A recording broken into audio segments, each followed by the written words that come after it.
What's going on? I'm your host, Jukebox Ginger, and we're here with another round of Jamming with Jukebox. And today, my guest is the death metal band Salem Trials from Ottawa, Canada. How you guys doing today? Very good, man. Thank you. Good, man. Thank you. Good. Thanks for coming on. Sorry, everybody, that we're late. I see somebody is on here, so that's good.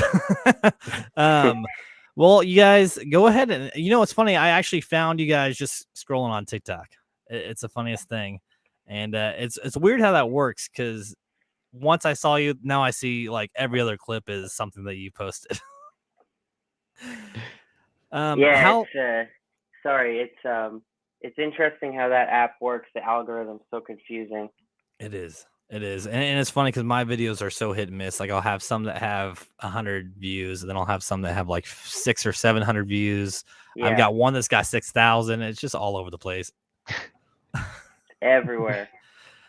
So Zach, man, go ahead and introduce yourself and how long you've been with the band, man. Yeah, so my name's Zach. I play drums in the band. I think I'd probably have to check our Spotify to see when we released our first material, because I really don't know. I think it was like March 2018. And like, yeah, it started off as the two guitar players and myself. After our first band died, we wanted to start something new. So we found the vocalist that was in the band, Jericho, and we released an EP with him, and then we put out a single after that called Erase Me. Things didn't really work out after, so then we parted ways with that guy, and Michael and I played in a band together called Horcrux, and it just so happened that he wanted to start getting into heavier music too. So we decided to join forces to be in two bands together. Very nice. So 2018 is about when you started? Yeah. Nice. We probably started writing in like 2016. Like, I think Moon or Ashes and Ember may have probably like started being written before then, you know? Oh, no shit. Yeah, it's crazy. How about you, Michael, man? How you doing? Good. I am Michael. I do vocals. I joined the band maybe a year and a half ago. I don't remember. I think it was sometime during the winter. It's going to be 2 years at the end of this year. And then we put out the first song with me. I think it was January or February of last year. Yeah. And yeah, we've been writing and jamming ever since. You know, I am curious, and this is something I've always wanted to ask death metal bands is what initially, like, were you into growing up? Because I know your parents weren't sitting there blasting some Cannibal Corpse while you were kids. You hit it, Michael. My grandpa is actually the one who got me into music, and he is a big country lover. And my dad was always into like rock. He was big Rush fan.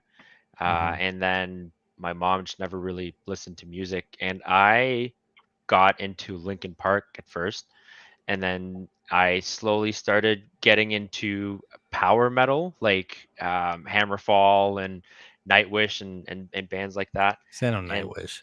Yeah, and I met like a couple friends online, and we played video games, and then they were like, "Oh, you should check out Children of Bodom." And then that's when I really got into like death metal and stuff like that. I played, like, when I was growing up, I played a lot of guitar more than I did vocals. Like, vocals kind of came along after, but as soon as I discovered like Children of Bodom, it was like game over. It's the only thing I tried to play, or the only thing I would listen all the time. Right on, man. Children of Bodom is sick too, man. Oh yeah. And you know, it's funny, I actually grew up listening to a lot of like gospel Christian country, so now I hate country music. I was in high school when I first heard OTEP, and OTEP is kind of what bridged the gap for me and started getting me into metal. And then it was Lamb of God for about 4 or 5 months, and then I got into Cannibal Corpse, and it just kind of got, I don't know if it's worse or better from there, but either way, it got heavier. Probably better. Probably Yeah, better. no, I mean, I love it, man. It's fun because for me, guys like you that can actually build a following off screaming and actually make something out of it is incredible to me. You It's know, so not just weird having a because clear voice. like every time that I want to like do something different or like write something different, I'm just like, man, it's just yelling over and over and over again over like that's all I've been putting out for like I don't know how long now, like easily 8 or 9 years, and it's like it's just me yelling, but in different styles, and like I'm like people actually like want to listen to this still. um, does it mess with your vocals, man? Does it like do you lose your voice after some shows or after It doing? really depends. Like when we were with Horcrux, the music was more like metalcore, and like our shows were really really crazy. And I find that if I get a little too like agitated or excited, I kind of like push myself a little bit more, and then I'll hurt myself. Most of the time, no, but there are certain events where if it's a wild show, I'll like push it a little bit more, and then I kind of Mhm. pay the price for it afterwards. Like we Yeah. had a show in a place called Asbestos in Quebec, about a few hours away from here, Mhm. and you know we played there first time, and there was quite a few people, and like people were really really digging the music, and Mhm. I pushed myself during one song, and then I could barely speak after the show. Like even in even in between songs, like I tried to not talk at all because you could really tell that I fucked something up real bad. Letting out a couple squeaks. Yeah, yeah. Good shit, man. Yeah. How about you, Zach? What were you listening to growing up? Oh, probably started with like some butt rock, thanks to my dad. You know, Like just Hall and Oates? no. Like, well, let's say more Canadian butt rock or dad rock, if you will. So like just bumping like 3 Days Grace and Nickelback nonstop.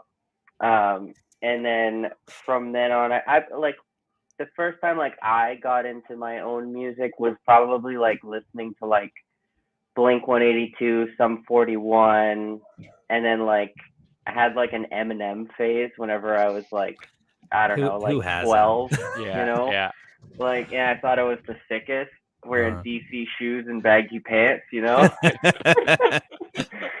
But yeah, no, like me, it was like the Warp Tour stuff that like slowly became like heavier and heavier and heavier, Mhm. and then it just turned into like I don't know, being obsessed with like Cattle Decap or like Cannibal Corpse, Dying Mhm. Fetus. After a while, like just it just progresses, and like who knows what it's gonna lead up to.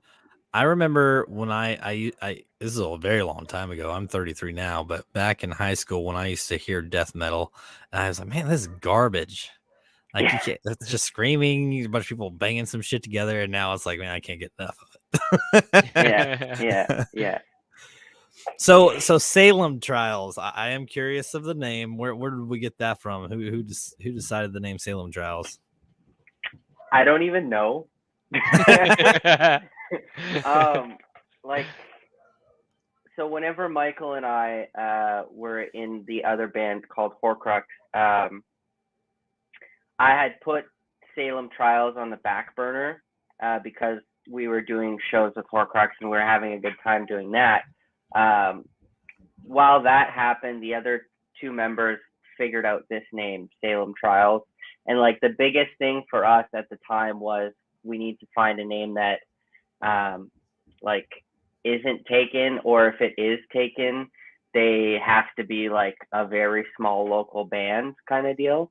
Right. And at the time in like 2016 or whatever it was, there was nobody on Spotify with Salem Trials, which didn't really make sense because it seems like it's such an easy name.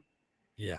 So it was just like, okay, then just go with that. And like all the imagery and stuff that you can use around it is just, it seems like a no brainer to go with it. So that, As yeah. as much as I love the name, that is a terrible story behind it.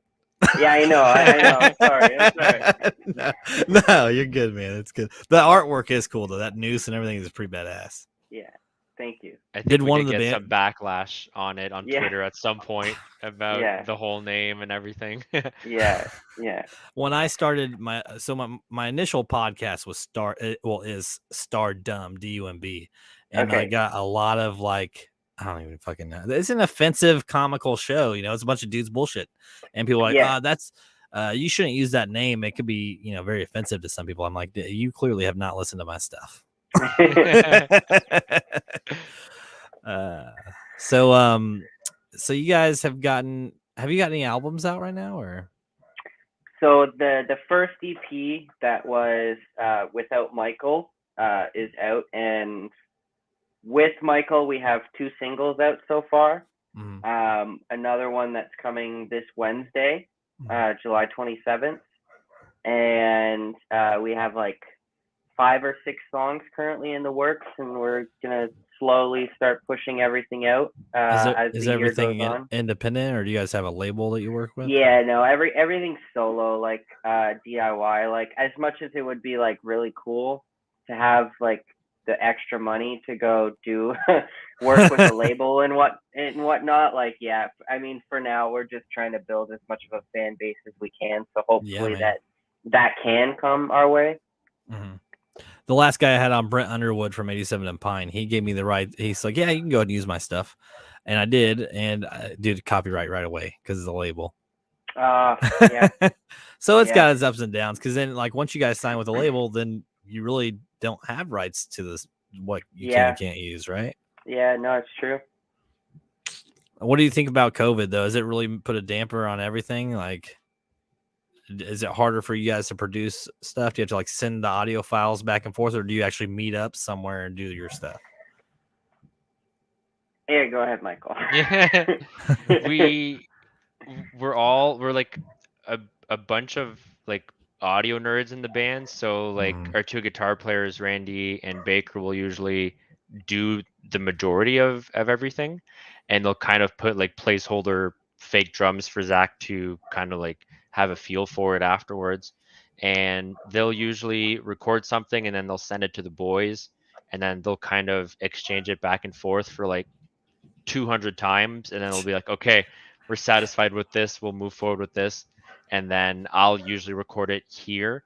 But we are like happy to have a place to write stuff if we wanted to. Like, our guitar player Baker has a pretty decent space, and he has a lot of gear at his place. So whenever we write, and we do all of our recordings with him usually. All the vocals were all recorded in his house, and then the drums for the last 2 singles were recorded in Randy's basement at his old place. So we're pretty flexible with writing stuff. I imagine if COVID hit 20 years ago, a lot of bands probably would have just cut out, because you couldn't go to studios, you couldn't go. I mean, this wasn't a thing. So Yeah. It's came a long way, man. And you guys said you're audio nerds. Is this something you guys learned in school, or just kind of got into? I think we literally all went to the same college program like 10 years ago. Yeah. I mean, every least, musician in Ottawa, knowledgeable. Yeah. every musician in Ottawa has gone or has taken this program at some point in their lives. There's no doubt about it. So, how about your spouse? I mean, you're clearly married. Are you in a relationship, man? Yeah. I my partner and I have been together for 3.5 years now, going on 4. How do they feel about the death metal? I mean, this is actually her office. No shit. So, like, yeah. That's badass. Yeah. Yeah. This was the drum room. Now it's the office. So. She did get you to move all your flags, though. Move your flags all moved. Yeah. Not aesthetically pleasing. The posters, it's a little different. See, my wife doesn't really care for the death metal. I mean, she doesn't want to listen to it, but she doesn't hate it, I guess. I don't know. It's my drive to work and my drive home. So yeah. How about you? She's okay with it, but like, I can't record anything when she's here because our apartment's not it's not a house, it's not like big. Like she can be in the living room, but it's still pretty loud. And so when I usually get all my recording done when she's not here or anything like Mhm. that. I don't know. Her genres of music like fluctuates so much. Like earlier, she was listening to like early 2000s R&B. It was Yes. like T-Pain and like all the high school dance music and stuff like that. And then she switched over to like anime opening themes and stuff like that. So she's doing her own thing, and I'm doing my own thing music wise. Right on, man. And see, it's funny because I got a 5-year-old daughter, I got an 11-year-old stepson, and then I've got my wife, and all different music. I'll go from Baby Shark to some Ed Sheeran for my wife. Then I listen to, of course, the heavier shit, and then my son loves pretty much anything that's TikTok viral. Yeah. So this house is all over Hey, the place. pretty soon, Vile's gonna be in his playlist. Yeah, there we Dude, go. that would be badass, actually, because I've listened to it probably 6 times now, and it's There you fantastic. go. So they're both really good. And one thing is that, like, your intros, they kind of build the suspense. I do like that on both of the songs. Yeah, So who? appreciate that. Yeah, man, it's fantastic. And who kind of comes up? Do you guys all write together? Do you guys all sort of cooperate with each other to do the music? It's like so like Michael said earlier. Like our two guitar players will like hash out basically like a skeleton of the song, Right. and then like we'll go over them. And I think um, Ashes and Ember and the new song Vile is the first time that like I've collaborated with writing, like fine tuning things. Michael's fine tuned things, and our bassist as well has also fine tuned things. So it's kind of like finally like everybody's getting a little bit of a piece of like the pie, or however you want to say it. Um, so it is a group effort, probably now more than ever. And like just this past Sunday, we went over 3 or 4 songs at Baker's little home studio, and Right. like we all partook in writing and whatnot. I mean, like you can check out our TikTok if you want. There's a video that we posted there where Michael's hitting the whammy bar, and our one guitar player is strumming, and then the other guitar player is messing with the pedals. So it's Yeah. just like everybody's having a part in writing now, and it's pretty sick. Yeah, Like man. in my opinion, like I'd rather have it like that than have just like one member write everything, and then have Michael come in and write his vocal parts, and then everything else just gets shut off, because I don't know, you feel more attached to it. Yeah, of course. What about the titles? You guys kind of do you want to just go, oh, this sounds good, let's just throw this title on there? It's The bad it's guy. pretty much what it is. Like Ashes and we all the songs, like every musicians will always have like a working title for a song, and Ashes and Ember used to be called Moon, and I don't even know how we came up with the title. It's just a lyric in the lyrics, and then Vile actually didn't change. Vile was the working Yeah, title, and then we just went with Vile as the name. Right on, man. So the moon file really is Ashes to Embers. Yeah, yeah, yeah, yeah. yeah. So did you guys, before you like publish it on Spotify, did you change it, or did you have to change it like later on? No, we did it before, but so the file name itself never changed. So that's why whenever we sent it to you, it still said Moon. Which is funny because I was listening to it, and then like on my drive to work, I went to Spotify and I just listened to your guys' music, and I'm like, some of these do sound similar. But I Yeah. didn't. And I have noticed a lot on Instagram and TikTok, you guys all covered in blood and like with all these sheets in the background. Is that part of what's getting ready to release? Yeah, that's the music video for Vile. Mhm. Yeah, How was producing that? I'm sure that was a blast.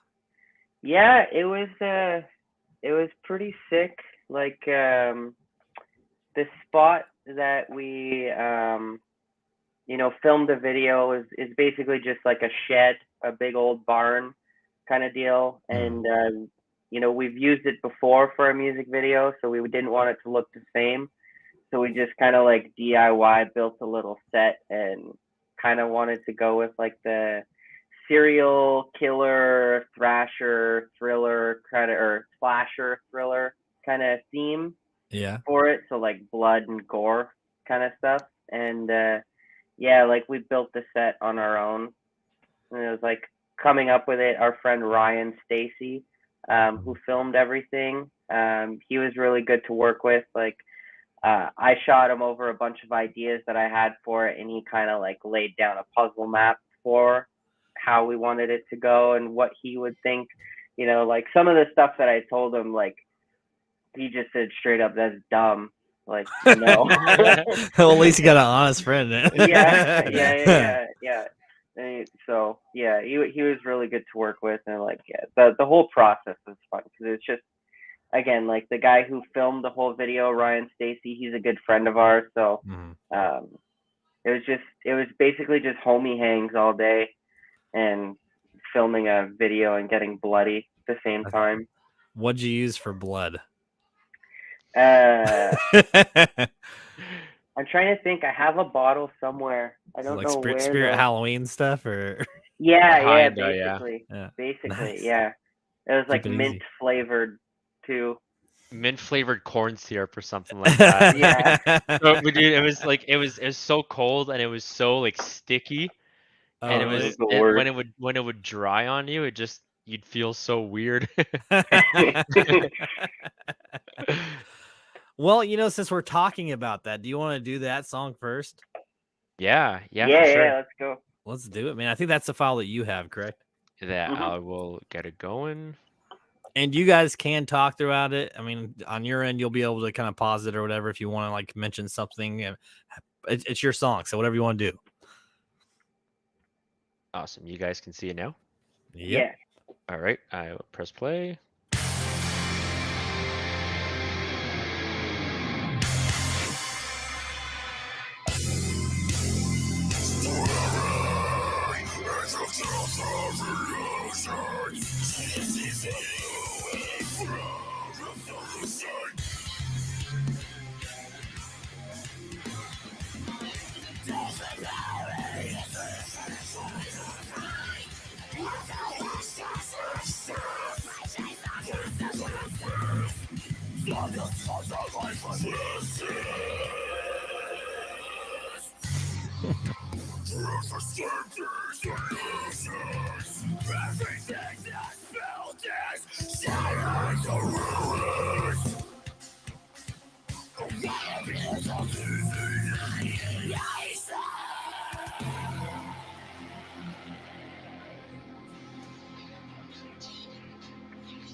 Here's where it got fun.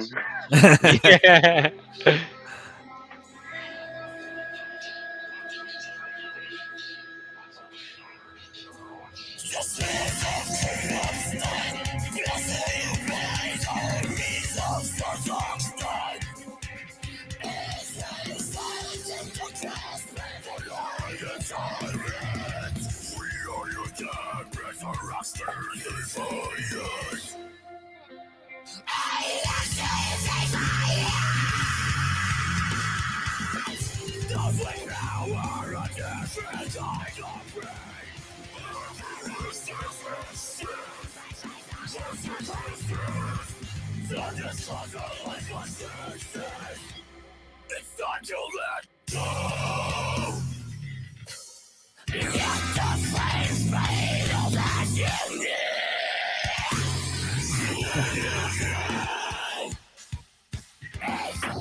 My throat's sore just listening to this, man.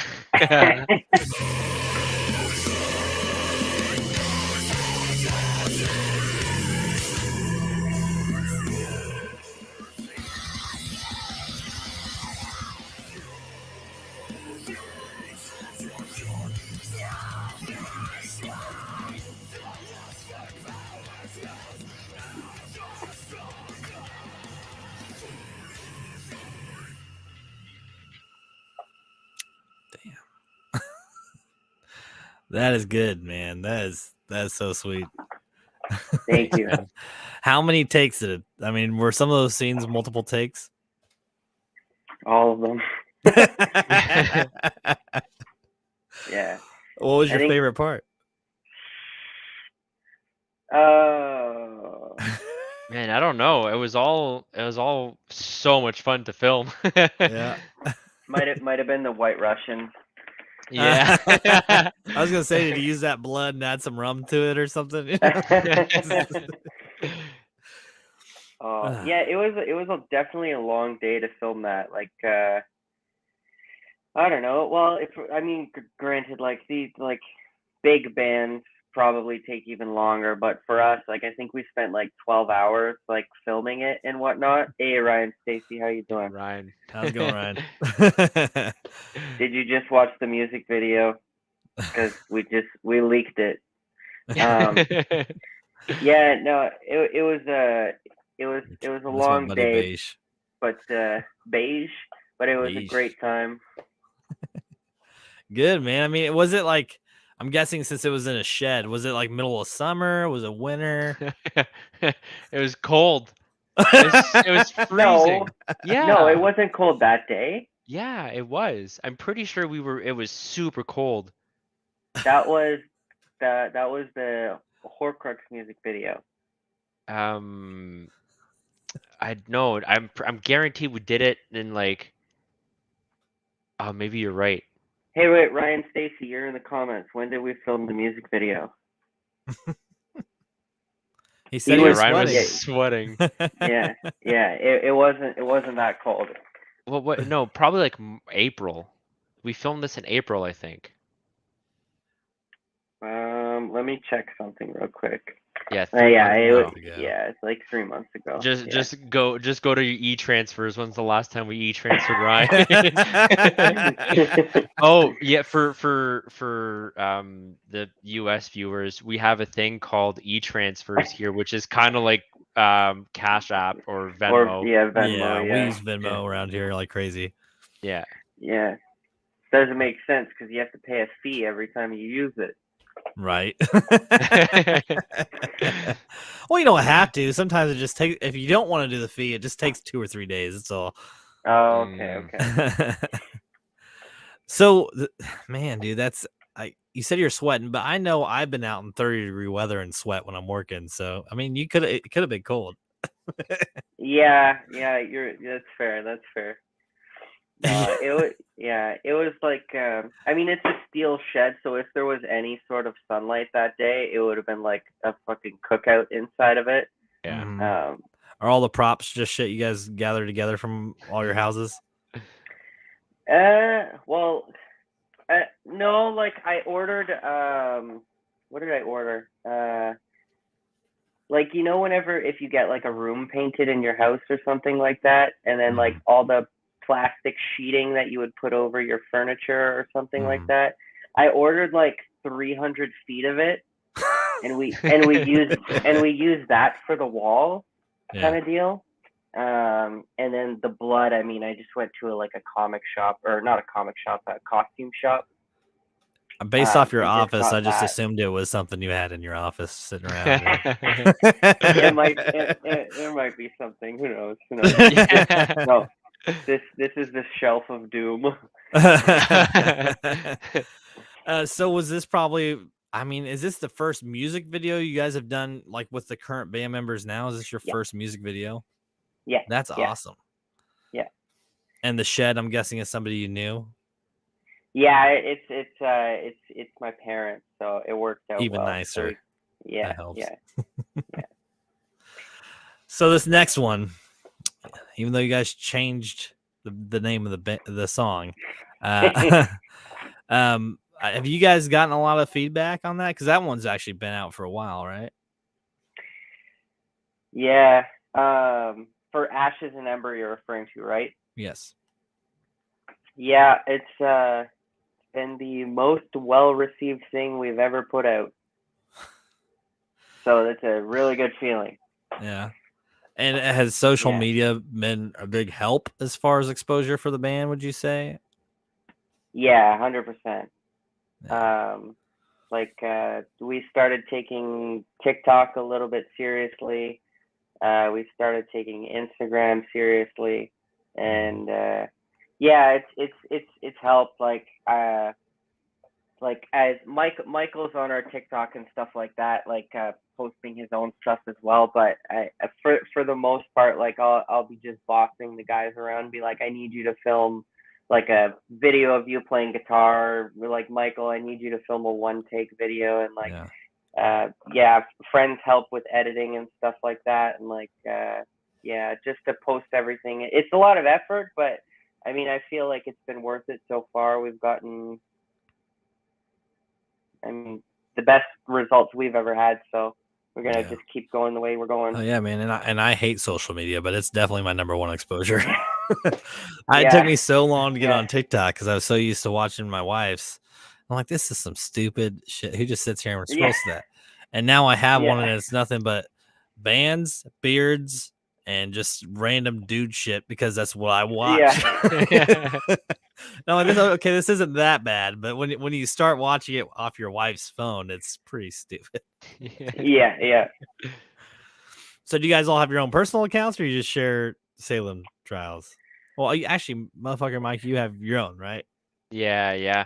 I try to post as much as I can, and I was really good about it for 2 weeks, but then I was like, man, like it's so hard to juggle between that and full-time job and other activities. Like I've been smashing a lot of hours in video games with Ryan here, and it's really hard to consistently. I was trying to put out maybe 1 or 2 videos every day, and I was pretty good at it for 2 weeks.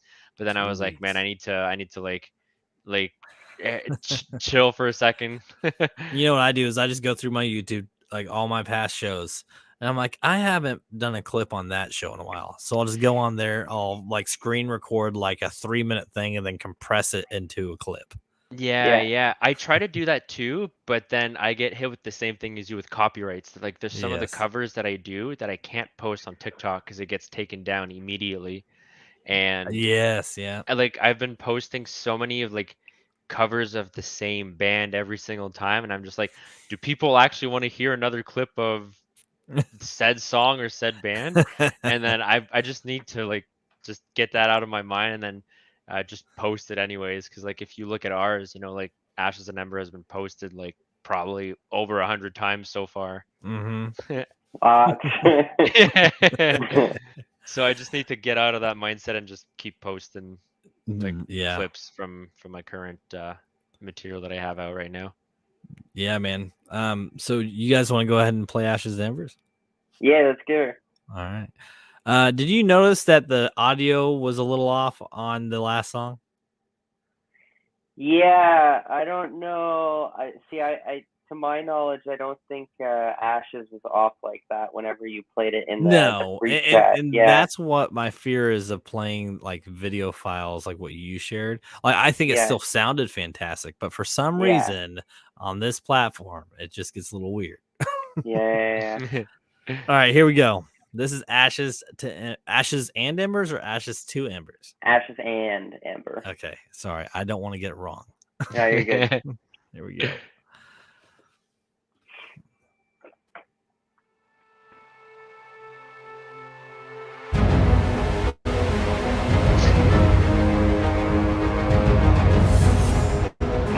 What a dumb picture, Michael.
How many White Russians and Bud Lights do you think that was Too many. in?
This is a very long song. It is.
Not done yet. My guitar.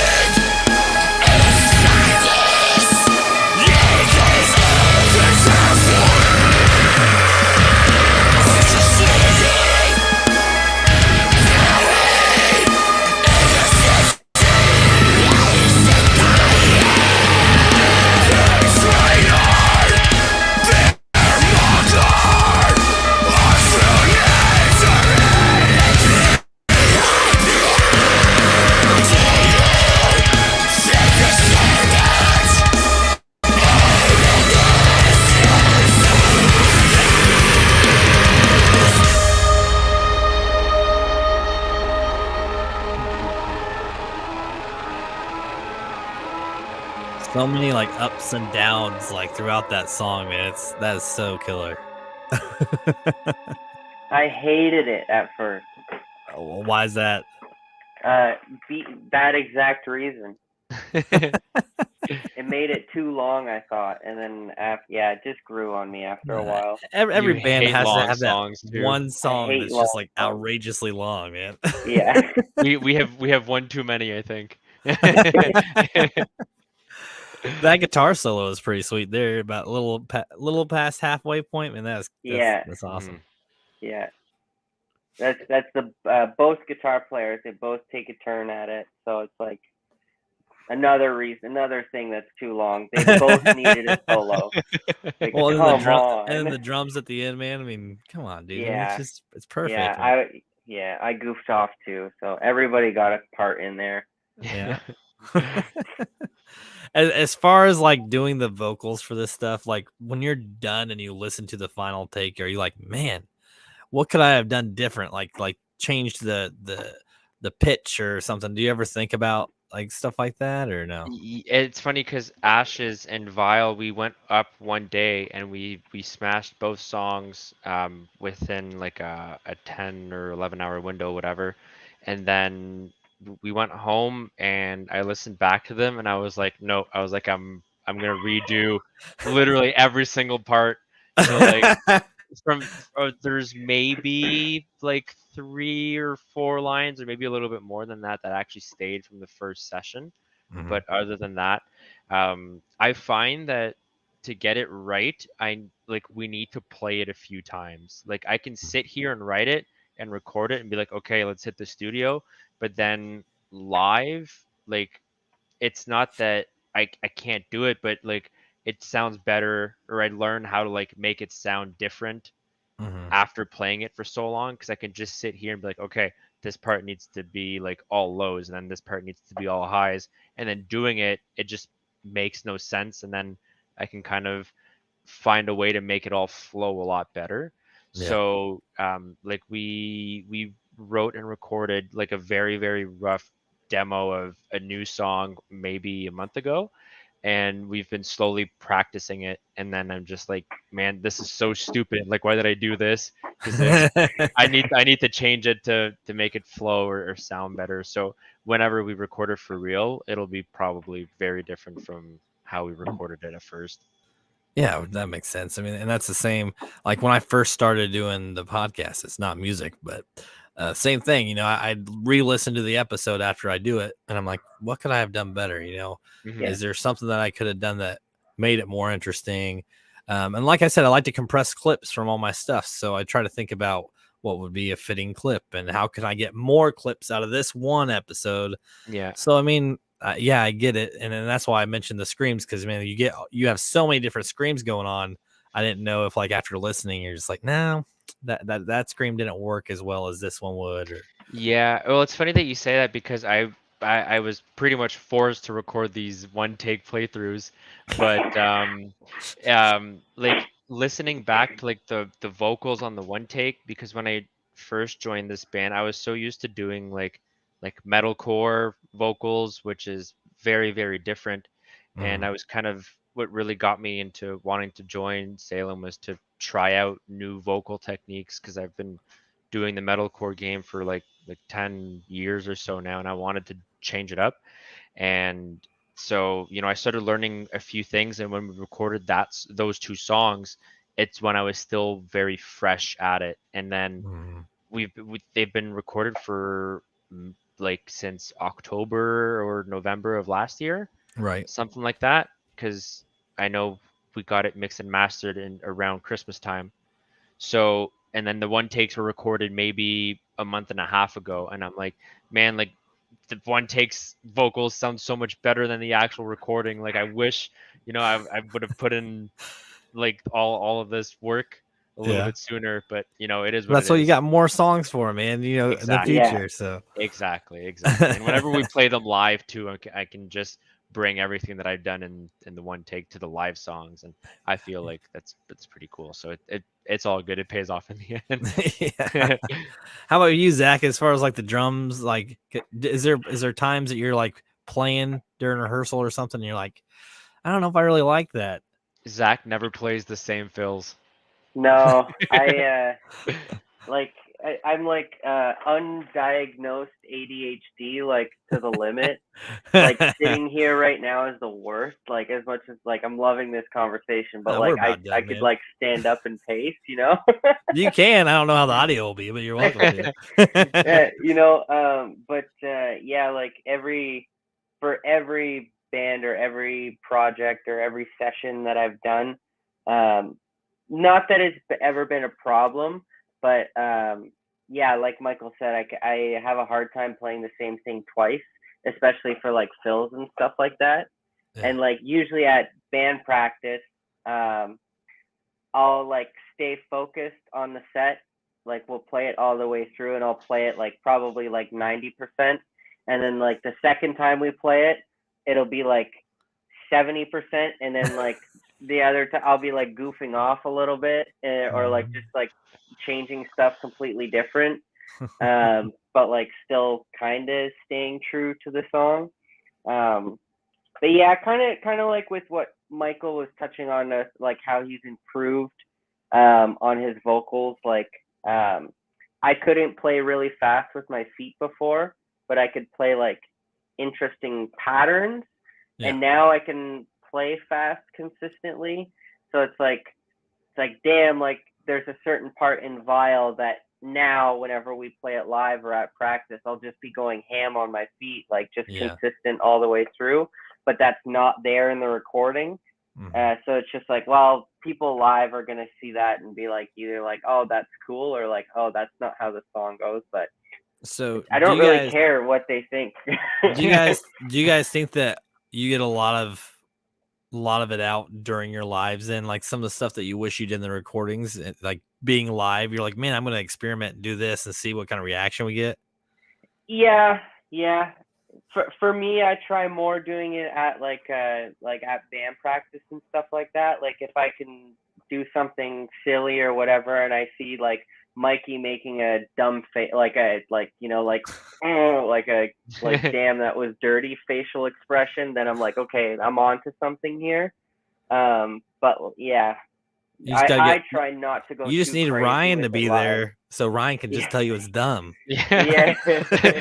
Ryan thinks everything is dumb except rap music. Oh man, depends on the rap, man. I love British rap.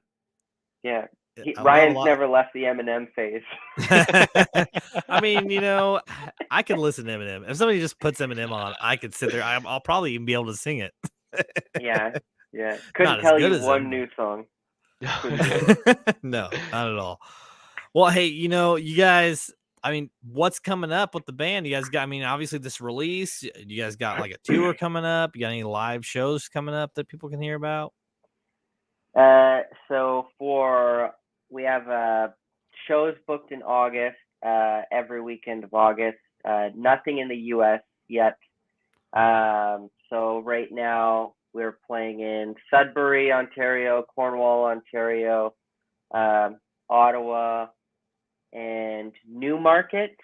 And in November, we'll be doing a run of shows through Quebec and Ontario, maybe touching further East Coast Canada, going to, sorry, geography shit, but New Brunswick. Yeah. I didn't even know where Ottawa was. It's all good, man. Yeah.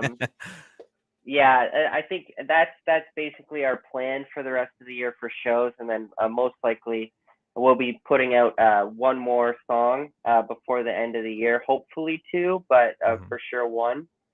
Right on. And then we'll go from there for the rest of the year. I imagine like crossing into the U.S. would probably be kind of a pain in the ass as of right now, at least. Yeah, Department of Homeland Security hates Canadians. They make it really hard for like bands and musicians to cross over. In comparison to how Canadians treat American bands and stuff like that. Like, I mean, if you're in a band from the U.S., as long as you don't have a DUI or anything crazy on your criminal record, you can come over and play shows. But man. Yeah, I mean, as much as I love it here, I also feel like a lot of countries don't like us. Yeah. I don't know. Y'all are all right. Yeah. I had a dude from Australia on a couple weeks ago on my other podcast, and I was talking to him about it. He's like, yeah, you know, we're not too fond of you guys as a country, you know. I mean, and I get it, man. We stick our nose in a lot of people's business, so Yeah. it is what it is. We're not here to talk about that, so.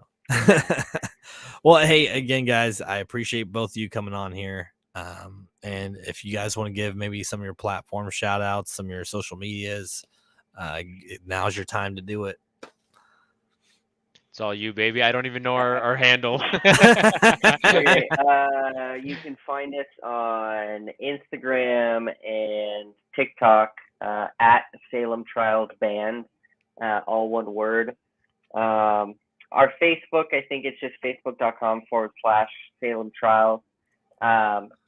Check us, follow us on Spotify, all that stuff.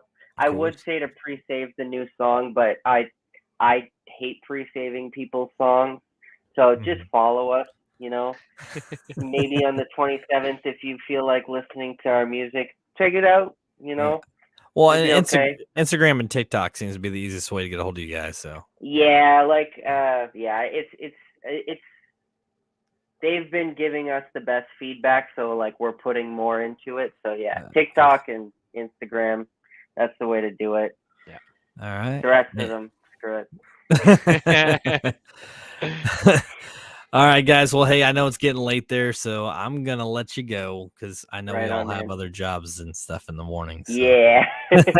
But I'll have this out. I'll have everything in the description along with all like your social media links. This does go to Spotify as well, so I'll give you guys links to that. And again, we'll be in touch, guys. Have a good night. Awesome, man. Thanks, you so much. Have a great night. You too.